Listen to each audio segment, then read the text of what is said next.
Dear students, सो फार हमने trigonometric functions को study किया और एक्सपोनेंशियल फंक्शंस को स्टडी किया और अब हम मूव कर रहे हैं हाइपरबोलिक फंक्शंस की तरफ। और हाइपरबोलिक फंक्शंस कैसे हम डेवलप करते हैं फॉर रियल नंबर्स से आप कहते हैं x belongs to real number है और फॉर ऑल कहते हैं x belongs to real numbers. तो हमने स्टडी किया कि ex होता है और e माइनस x होता है। ये ग्रोइंग फंक्शंस भी इनको आप कहते हैं, एक्सपोनेंशियल फंक्शंस। और इनको हमने ड्रॉ किया था कि यहाँ पर आपके पास ये 101 पॉइंट है, 1 यूनिट ऑन y एक्सिस। तो आपके पास ये ग्राफ था आपके पास एक्सपोनेंशियल ex का। ओके, ये ex का ग्राफ था। इसी तरह आपने e माइनस x का ग्राफ ड्रॉ किया, वो ये था, ये e माइनस x का ग्राफ था।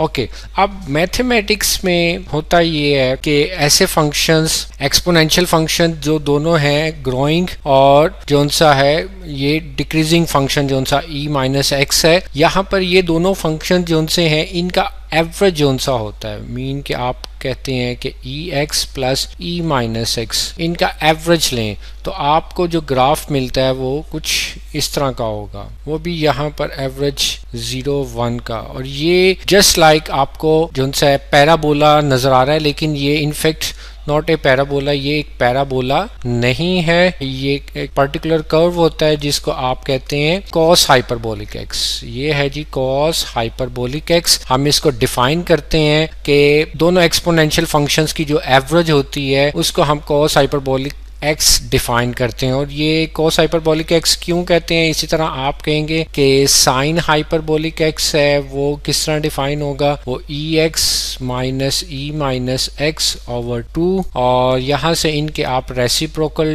डिफाइन कर लें, सीकन हाइपरबोलिक x, ये हो जाएगा 1 over cos hyperbolic x is equal to 2 over ex plus e minus x। और इसी तरह कोसिकेंट हाइपरबोलिक x, ये क्या होगा जी 1 over sine hyperbolic x is equal to होगा जी 2 over ex minus e minus x। Okay, ये आपके पास हम ये फंक्शंस को डिफाइन करते हैं। एक्सपोनेंशियल फंक्शंस के थ्रू हम उनके ऊपर कुछ बेसिक ऑपरेशंस अप्लाई करते हैं, अरिथमेटिक ऑपरेशन। और फर्स्टली हमने देखा कि एवरेज लें तो कॉस हाइपरबोलिक फंक्शन डिफाइन होता है और sine hyperbolic function and so on. इसी तरह आप कहेंगे जी कि tan हाइपरबोलिक फंक्शन, तो tan हाइपरबोलिक फंक्शन क्या हो जाएगा, tan हाइपरबोलिक x, ये हो जाएगा जी sin hyperbolic x over cos hyperbolic x। Well, और sin हाइपरबोलिक आपने देखा है वो ये है, तो ex minus e minus x, cos से डिवाइड करेंगे तो 2 2 से कैंसिल हो जाएगा, तो ex plus e minus x। और इसी तरह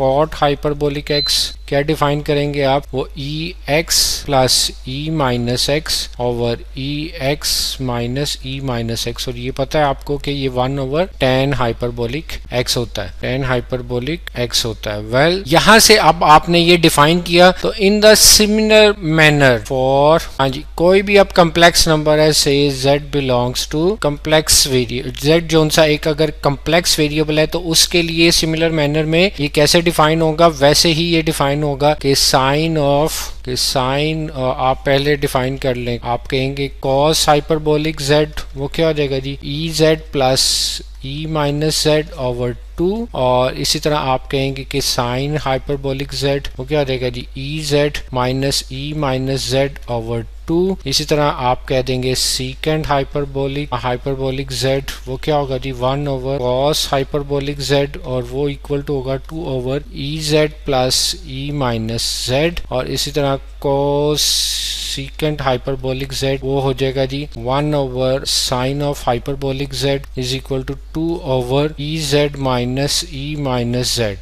ओके जी, और इसी तरह आप कहें कि tan हाइपरबोलिक z, तो इज इक्वल टू क्या आ जाएगा sine hyperbolic z over cos hyperbolic z, और ये हो जाएगा आपका sine ez minus e minus z। इन दोनों को आप डिवाइड कर दें, साइन और कॉस हाइपरबोलिक को, तो ये ez plus e minus z और cot hyperbolic z is equal to क्या देगा जी, कॉस ओवर साइन, तो cos hyperbolic z over sine hyperbolic z, और ये हो जाएगा जी आपका e z plus e minus z over e z minus e minus z। तो ये आपके पास कम्प्लेक्स वेरिएबल्स के लिए भी ये हाइपरबोलिक फंक्शंस डिफाइन कर लिए हमने। अब यहाँ पर एक और बड़ी इंपॉर्टेंट बात जो कि हम अक्सर अराइज होती है कि इनको हाइपरबोलिक फंक्शंस क्यों कहते हैं, इसको हम थोड़ा सा आगे भी स्टडी करेंगे, लेकिन एक सिर्फ इसकी रीज़न मैं आपको बता दूं, वो ये है कि आप देखें ये आपके पास आपने पढ़ा सर्कुलर मोशन में कि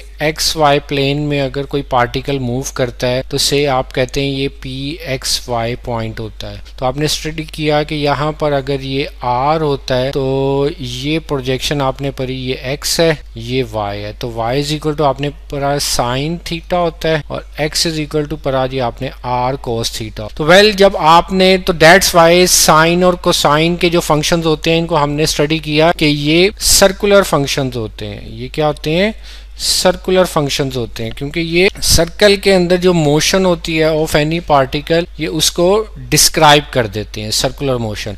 वह इसी एनालॉजी में आप देखें कि अगर एक आपके पास हाइपरबोला है, ये आपका हाइपरबोला है, इससे आप कहते हैं जी इसकी इक्वेशन है x square minus y square is equal to 1, ये यूनिट हाइपरबोला है। तो अगर एक पार्टिकल इसमें मूव करता है हाइपरबोला में तो पी ऑफ एक्स वाई, तो यहाँ पर जो x होगा ये आप कहते हैं जी यहाँ पर ये ओरिजिन है, इससे चले आप डिस्टेंस कह दें r है, यहाँ 1 यूनिट है, तो ये कॉस हाइपरबोलिक आप कह दें x, यहाँ पर थीटा कह लें कॉस हाइपरबोलिक थीटा, और इस तरह y इज इक्वल टू क्या होता है साइन हाइपरबोलिक थीटा। तो सर्कुलर फंक्शंस इसलिए कि क्योंकि वो सर्कल के अंदर मोशन को डिस्क्राइब करते हैं, तो डेट्स वाई साइन और कोसाइन को हम सर्कुलर फंक्शंस कहते हैं। तो हाइपरबोलिक फंक्शंस इसलिए इनको कहते हैं कि ये हाइपरबोला के अंदर जब हाइपरबोलिक पाथ कोई पार्टिकल जब ड्यूरिंग इट्स मोशन एक्वायर करता है तो उसके जो कोऑर्डिनेट्स होते हैं या एक्स वाई प्रोजेक्शंस होती हैं उसको इन टर्म्स ऑफ हम दीज फंक्शन कॉस हाइपरबोलिक और साइन हाइपरबोलिक हम